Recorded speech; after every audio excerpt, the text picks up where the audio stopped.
All right guys, welcome to the video. Today we're going to be analysing a pretty heated interaction between President Trump and Zelensky of the Ukraine.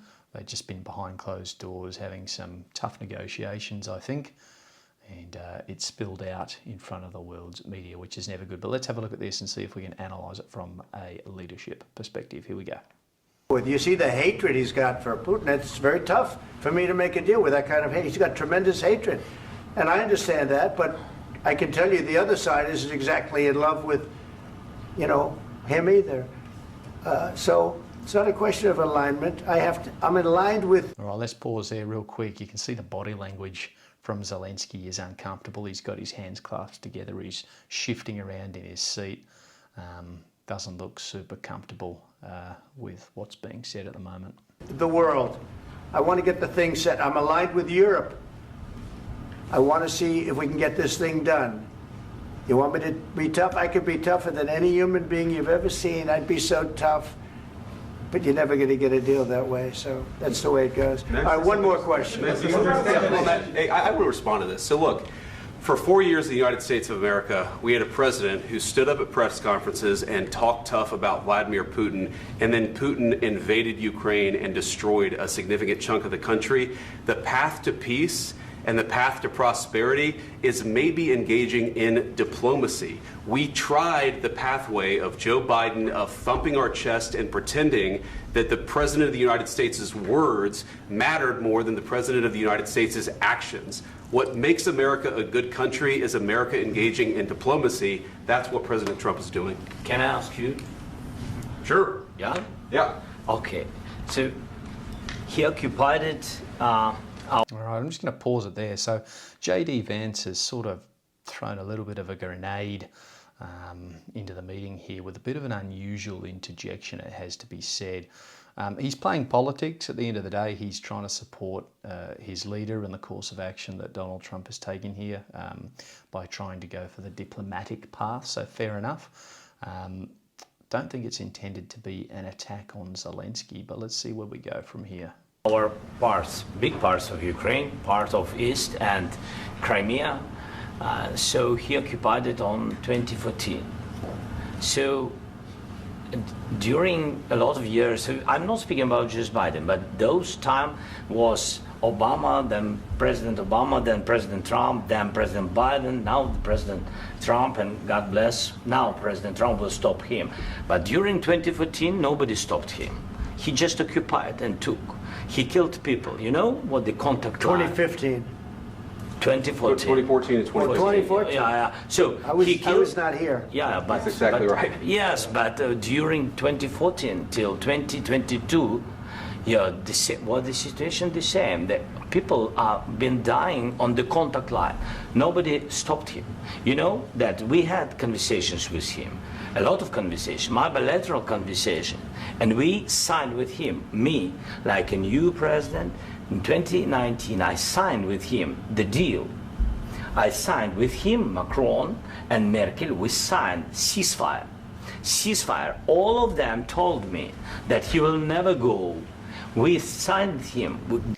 All right, let's stop there. So there's a couple of things I want to focus on from a leadership sort of tactics perspective here. Firstly, notice what Zelensky's wearing here. This is just a personal opinion, but I think if you go to the White House and you're seeking the help of those that occupy it, you should do as they do in Rome, so to speak. I don't think you should turn up in what looks to be pretty casual wear when everybody else is going to wear a suit, as is customary, right? It's important to show those that you're visiting the respect that they're due, regardless of what you think of them from a political perspective, and make sure that you show them that respect by wearing a suit. I do think he probably should have made an effort to dress a little better given the audience that he's having.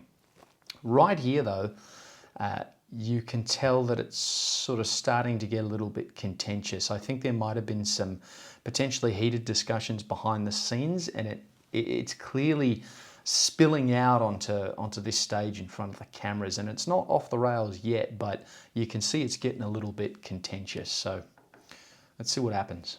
Gas contract. Yes, but after that, he broken this ceasefire. He killed our people and he didn't exchange prisoners. We signed the exchange of prisoners, but he didn't do it. What kind of diplomacy, JD, you are speaking about? What do you mean? I'm talking about the kind of diplomacy that's going to end the destruction of your country. Yes, but if you Mr. President, with respect, I think it's disrespectful for you to come into the Oval Office and try to litigate this in front of the American media. Right now, you guys are going around and forcing conscripts to the front lines because you have manpower problems. You should be thanking the president for trying to bring an end to this conflict. Have you ever been to Ukraine? Did you say what? All right, so now it's starting to get pretty ugly. Donald Trump, as the leader here, is letting it go on. Potentially difficult situation for him to be in, but from a leadership perspective, probably getting close to the time where he really needs to step in and sort of get a bit of control of the situation, because at the moment it looks like things are starting to spiral a little bit, and it's not a great look from a leadership perspective. It looks messy, it looks chaotic, and you can tell that things are on an escalatory path here. JD again jumping in to, I guess, voice support for his president. But you can tell that Zelensky here, with his arms crossed and his body language, he's really not happy with some of the things being said here. I do think it's probably a reflection of the differences in experiences that these two groups have had, right? Zelensky's, in a war zone, leading people through a war and an existential threat.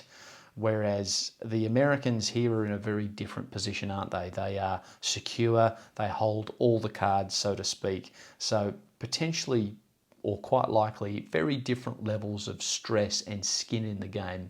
And we can see that in this tense interaction. Let's keep going. Problems we have. I have been to. Come once. I've actually watched and seen the stories, and I know what happens is you bring them on a propaganda tour, Mr. President.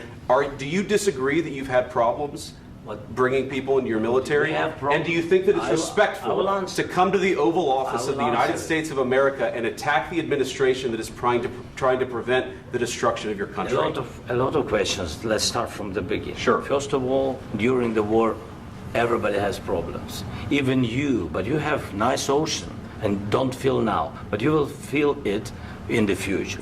God bless. You don't know that. God bless. God bless. You will not have a war. Don't tell us what we're going to feel. We're trying to solve a problem. Don't tell us what we're going to feel. I'm not telling you. Because you're in no position to dictate that. That's exactly what you're doing. You're in no position to dictate what we're going to feel. We're going to feel very good. You will feel influenced. This is really interesting that Trump has decided to speak up and interject, not because he wants to get it back on track and stop it from getting even more ugly, but because Zelensky had said something that he doesn't appear to agree with.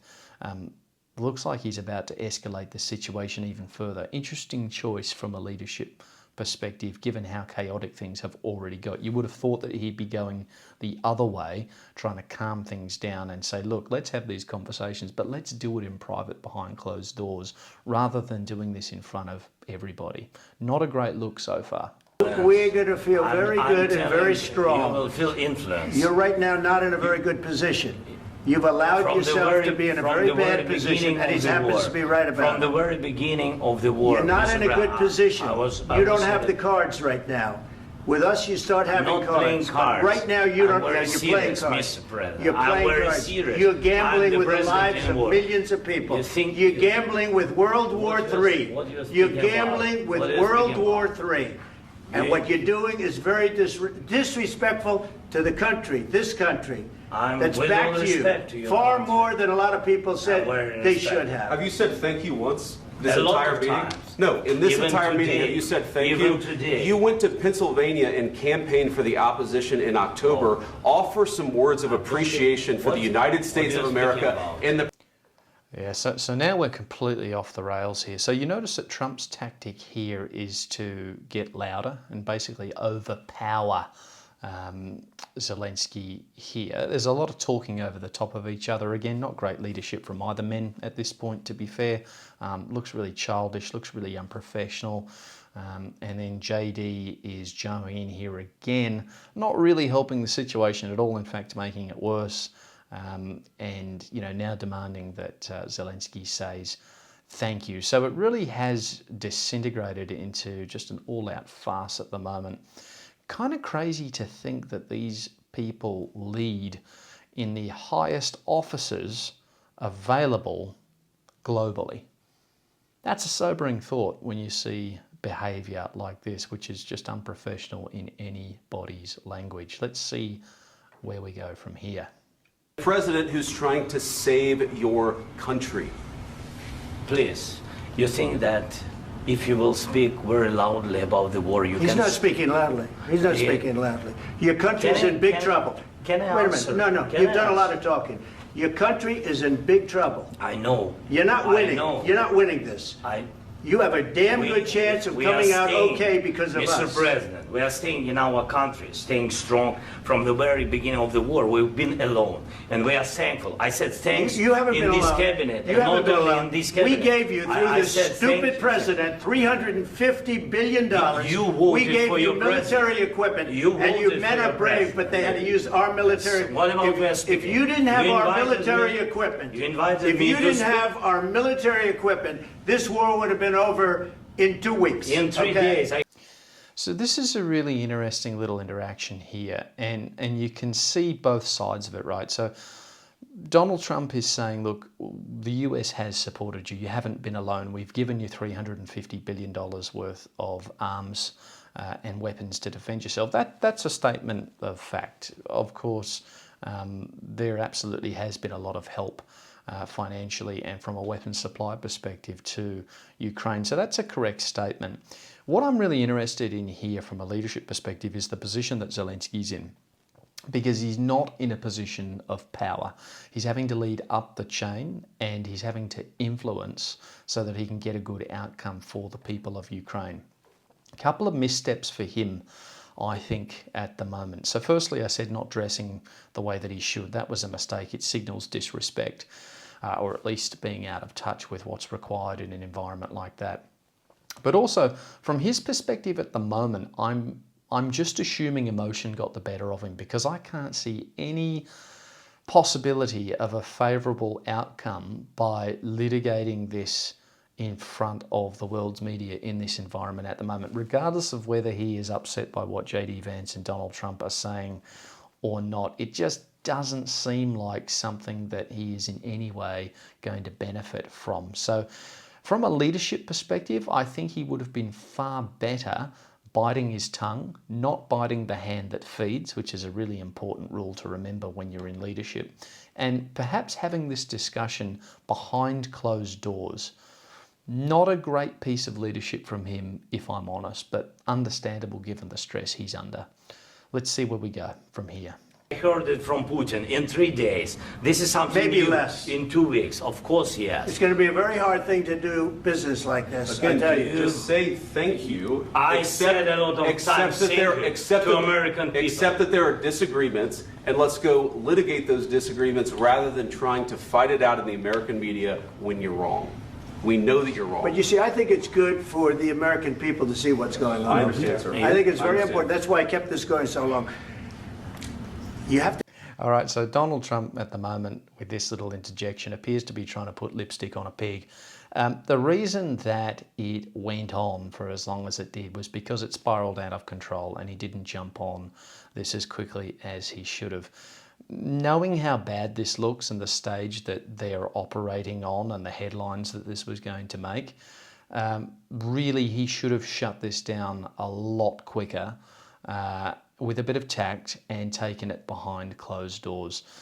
Mistake from him was basically allowing it to spiral. Admittedly, JD Vance definitely threw a grenade into the whole situation with his unprompted interjection at the top of the conversation, but he really needed to sense when this was going off the rails and step in just to preserve a little bit of that image, right? That image that things are under control, and we're not just arguing like schoolboys. But unfortunately, at this point, we're well and truly past the point of no return. So he's trying to regain a little bit of control here and make out like it was a deliberate ploy.